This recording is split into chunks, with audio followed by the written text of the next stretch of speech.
Why are there small lifeboats on gigantic steel ocean liners? Why do we spend thousands equipping our vehicles with airbags? Why do we wear seatbelts and place our infants in safety seats? Why do we build storm shelters under our homes? Why do we install ground fault interrupter outlets by sinks and bathtubs? Why do we get painful inoculations? Why do we voluntarily undergo sickening chemotherapy? And why do we protect ourselves with firearms?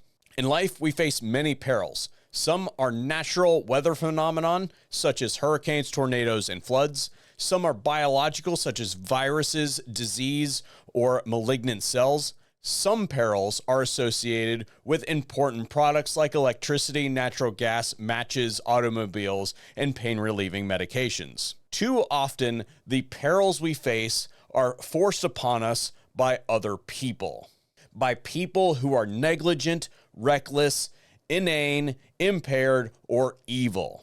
Sometimes it is the proverbial lone wolf. Sometimes it is the whole wolf pack. Truly, life comes at you quickly. And who comes to our aid in times of peril? Sometimes it is the police or first responders. Other times it is healthcare professionals, and sometimes it is family, friends, or neighbors. Sometimes it is no one. Hey everyone, welcome back to the VSO Gun Channel. It's great to be here as always. We have major news out of just Friday. The Illinois assault weapons ban, PICA, has been struck down. And of course, the decision was stayed for 30 days because if they didn't do that, then the circuit court would, toss it out of hand. But this is huge because this is the first card to fall because this is on the merits now. So the only place that the government can go from here, the state of Illinois will have to appeal this to the circuit court and then ultimately, likely, up to the Supreme Court. And there is some fascinating stuff inside this decision. Now, I've only read about half of it up to this point, and I can already make a video off of it. This thing's 160 some odd pages, and I'm going to get you into the meat of this thing after we hear a quick word from today's sponsor. Today's video is brought to you by Mission First Tactical, and many of you will recognize Mission First as an accessory company, but it is much more than that. They have diversified into holsters, bags, drinkware, and a whole bunch of other items. Now, today, what we're highlighting is their new Acro chest pack, something that is very applicable to my hikers out there, but there's a variety of other things that you could use it for. And I can tell you, I have a pack like this that I've used in long backwoods hikes before, and this is far superior. I will be having a full video coming out on this thing here pretty shortly. And remember that Mission First Tactical offers all of you a discount code. We have two codes, one for everything all the time, and then anything that is getting ready to go away, we have a 40 to 60% off code that runs continuously. All that information is linked over at the affiliates page for you to run down. Special thanks to Mission First Tactical for making today's video possible. The document begins with this whole duality of imagery thing with the rabbit and the duck image and how the AR-15 is really at the center of the gun debate in America and how the argument really depends on interpretationism. Do you interpret the weapon being in the hands of someone who is a violent criminal, or do you view it as the useful case in the hands of somebody who is trying to defend themselves or somebody they love? And I think there's a good discussion to be had here, but we don't have time for that in today's video. There's a lot to cover. So I'm going to actually skip down to page 50, where I really want to begin and preface the whole argument. To limit self-defense to only those methods acceptable to the government is to effect an enormous transfer of authority from the citizen of this country to the government, a result directly contrary to our Constitution and to our political tradition. The court then embarks on a discussion about the interplay of Heller, McDonald, the Bruin decision, and a few other Supreme Court precedents, and how those opinions should shape how we perceive various bans and how they burden the Second Amendment. And to do that, they go through the discussion that we all expect is coming, which is dangerous, unusual, and common use. So what did the court say about dangerous? A machine gun is dangerous in the same way as a flamethrower, an explosive, or chemical or biological weapon. In its normal mode of operation, it is extremely difficult, if not impossible, to control the weapon or to fix it on a discrete target. When fired in fully automatic mode, the M16 or other fully automatic military-issued firearm like the 249 squad automatic weapon or the 240 Bravo machine gun provides suppressive fire, meaning it is not designed to necessarily hit individual targets, but rather to lay down a blanket of fire to cover fire team military units movement. I think it goes into a discussion on military tactics, and basically what it comes down to when it comes to dangerous, which, by the way, I do not agree with this. I believe that the military applications of a weapon automatically make that weapon protected by the Second Amendment for civilian use. I'm at a little bit of difference in opinion with the court on this. However, they at least have a logical basis, basically saying when it pertains to the self-defense elements of the Second Amendment, which is what the court is really talking about here, when we're talking about discrete self-defense in or outside the home, we're talking about shooting at particular targets, and something might be considered dangerous if it is difficult to control. And that's the whole basis by which the court does its analysis on dangerous. What does the court say about unusual? There are two qualities or characteristics that make an arm unusual. The first quality is the atypical way in which an arm neutralizes an opponent. The second is an arm that harms an opponent in a way that is repulsive. This is odd to contemplate when the focus is the purposeful use of lethal weapons. Nonetheless, included within this category would be arms that use chemicals like acids to inflict horrible pain or leave permanent scars, arms that eject blister agents, or arms that use lasers to blind an adversary. It goes on to talk about radioactive, biological, chemical agents, and things like that. In the context of the Second Amendment, when it comes to firearms, technical advances and improvements are expected and are not unusual. As an example, prior to the 1950s, almost all rifle stocks were wooden. With the advances in composite materials, now many are made of synthetic materials. In looking at the items banned in PICA, the only items that fall under the unusual category would be grenade launchers and belt-fed munitions. Grenades are included in this category because no one uses them for self-defense, and belt-fed munitions are included because civilians simply do not purchase firearms which cartridges are fed through a belt rather than housed in a cylinder or magazine. Now, I disagree with the court again here.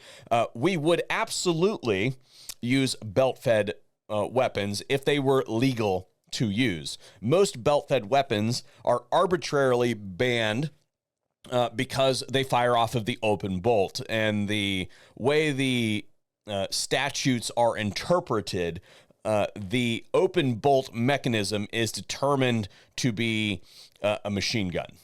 And so that's one of the things. It's like the third hole that can accept an auto sear automatically makes it a machine gun. Open bolt automatically makes it a machine gun. So many of the mechanisms that drive the loading of the belt-fed weapon actually use the reciprocation of the bolt to drive the lifting mechanism. And because of that, those arms are arbitrarily banned. And this is going to get into your common use argument, and this is where I think actually there's a little bit of a flaw here, as the court stated. Let's talk about what they say about common use. Now, what I find really interesting here is we always talk about the quantities. Well, if this is common use over here because, tasers are considered common use, then, obviously machine guns must, and then, suppressors must because they meet this. And we're always talking about what is the threshold Well, the court actually turns that on its head, and I think that it's kind of interesting. Common use is a slippery concept. Suppose, for example, a new type of handgun is introduced to the market on January 1st, 2024. As of that day, 0 guns of that type have been sold. Yet, if its characteristics are analogous to those of many other types of handguns available for consumers, no one would say that this new type of handgun is not within the class of arms protected by the Second Amendment. For the reasons set forth in more detail in Friedman, we decline to base our assessment of the constitutionality of these laws on numbers alone. Such an analysis would have anomalous consequences. The problem with this approach can be seen in the case of the AR-15. When in 1994, the federal assault weapons ban made civilian possession of AR-15s, among other assault weapons, unlawful, few civilians owned AR-15s. But in 2004, after the legislation was allowed to expire pursuant to its sunset provision, these weapons began to occupy a more significant share of the market. Indeed, most of the AR-15s now in use were manufactured in the past 2 decades.